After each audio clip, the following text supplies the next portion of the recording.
தமிழ்நாட்டிலே மூப்பனார் வழியிலே எளிமையும் நேர்மையும் தேசியமும் கலந்த ஒரு தேசிய கட்சியின் தலைவராக இருந்தவர் மூப்பனார். அவருடைய தலைமையில் தமிழ்நாட்டிலே காங்கிரஸ் கட்சி வளர்ந்தமையும், அவர் ஒரு தமிழனாக தில்லியில் என்ன ஒரு விதமான ஆளுமை, அது பார்ப்பதற்கு எங்க எல்லாருக்கும், நான்லாம் இப்போ காலேஜ்லையும் ஸ்கூல்லையும் அதுக்கப்புறம் அரசியலில் முழுமையாக ஈடுபடாட்டியும் அரசியலில் ஒரு இன்ட்ரெஸ்ட் வச்ச ஒரு వ్యక్తి, ஒரு இண்டிவிஜுவலா நான் பார்த்துருக்கிறேன். அவருக்கு நாடளவில் மதிப்பும் மரியாதையும் இருந்தது.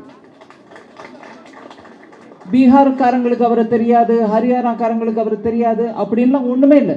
நாட்டில் எந்த மூலைக்கு போனாலும் மூப்பனார் அவர்களை ஒரு காங்கிரஸ் கட்சியின் ஒரு தலைவர், அவருக்கு ஒரு ஸ்டேச்சர், இங்கிலீஷ்ல சொல்லணும்னா ஒரு ஸ்டேச்சர் இருந்துச்சு, அதான் ஆளுமை. அதனால அவர் சொன்ன எந்த ஒரு வார்த்தைக்கும் மதிப்பும் இருந்தது. அந்த வார்த்தையை எடுத்துக்கிட்டு எல்லாரும் ஒருங்கிணைச்சு செயல்பட்டவங்க.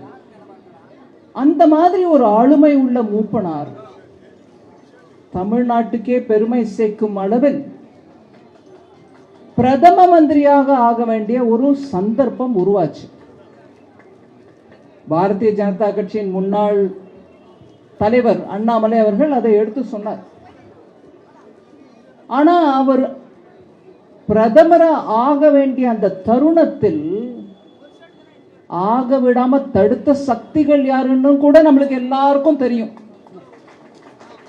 இன்னைக்கு தமிழ்நாடு, தமிழ் கல்ச்சர், தமிழ் புகழ் அப்படின்னு திருப்பி திருப்பி பேசுறவங்க ஒரு தமிழனை பிரதமர் ஆக வேண்டிய அந்த தருணத்தில் ஆதரவு தராம தடுத்தாங்க.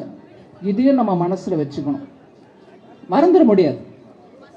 அதுவும் ஏதோ ஒரு தமிழர் இல்லை, அந்த மாதிரி ஆளுமை உள்ள மூப்பனார் அவர்களை தடுத்தாங்க. அதுதான் தமிழ்நாட்டுக்கு நடந்த ஒரு பெரிய துரோகம்னு நான் கருதுறேன்.